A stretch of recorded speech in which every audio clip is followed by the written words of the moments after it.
the column that I shouldn't write and probably will this weekend is going to deal with transgenderism. You notice I start to stutter as soon as I have a question on transgenderism coming up. Like my mouth seizes up. I'm not only interested in the story that I'm going to peg it on, but on in the broader situation whereby there are only certain things, there are only certain views about this that are acceptable, and this is not just a constraint that pertains to journalists.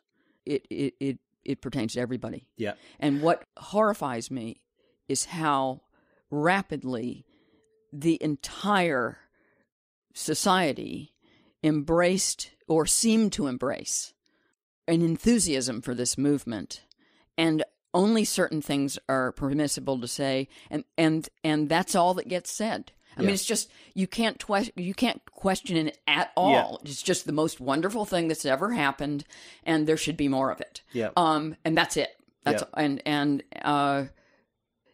I've had numerous conversations with people, just regular people, not necessarily other writers, and if they talk about the whole issue of transgenderism, they'll lower their voice. They'll look around them to see if anybody is listening. And they'll often even say something about, well, this is off the record. Or, it's as if we're in Germany in 1939 and my friend wants to say something a little bit negative about Hitler. I mean, it's just, it's surreal. It is how frightened people are of saying anything remotely negative about what is really transforming a lot of people's lives. Now, whether that's for the better or for worse, that's what we can't talk about. Yes. And I'm just astonished by the the successful utter stifling of debate about what is happening to children. And at least we should be able to talk about it. I mean, maybe it is great that now you don't have to decide because you were born a girl that you have to stay one. Maybe everyone should get to choose. It's going to be extremely expensive.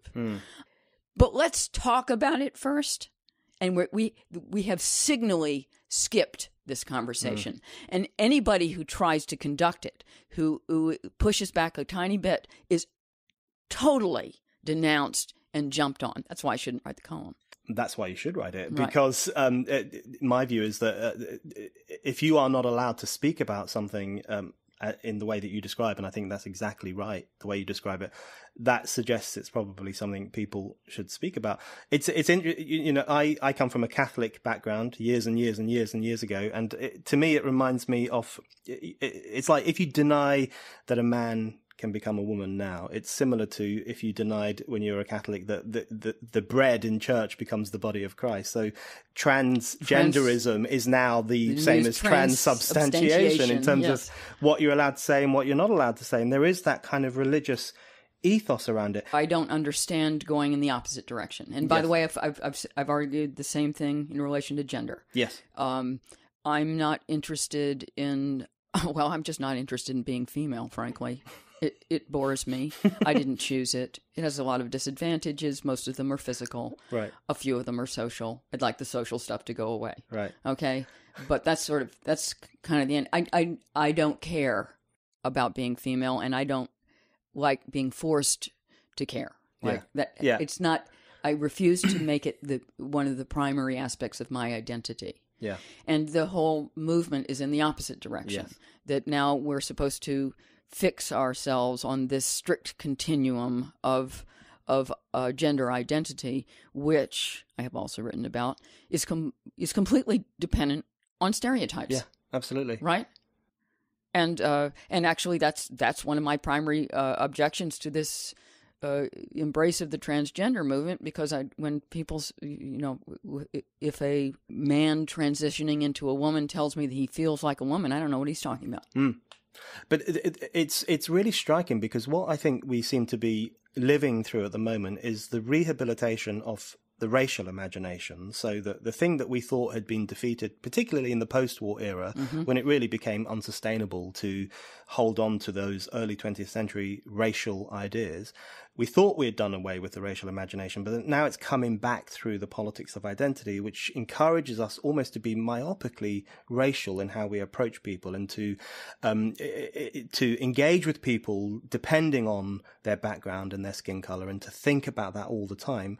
And we're also witnessing the rehabilitation of gender stereotypes, particularly, as you say, through the transgender ideology, which seems to me to be based entirely on the view that womanhood is this almost like a pose that you can adopt, or a character that you can embrace, or is an essence. Yes, It's, to me, it's worse than that. Yeah. I mean, to me, it is a pose, right? It is a set of prescribed behaviors, and it is. Our concepts of femininity are all stupidly tied up with dresses and high heels and makeup, a lot of which I basically never wear. To me, essence transcends gender. Yes. So yeah, one's sense of self should be more profound than that. And I don't think that being female is meaningful enough to be an identity. It encompasses such an enormous range of being that it's meaningless. Yeah. And so that's what I mean when I don't understand when somebody says he feels like a woman. Yeah. I just don't get it. I don't feel like a woman. Yeah. In my deepest, most profound sense. Yeah. I think that if I woke up, miraculously in some sci-fi story and tomorrow I was male, it would be surprising, and it would take me a little while to get used to the new equipment. But I could get my head around it. It's like we spend... It would be fun and interesting.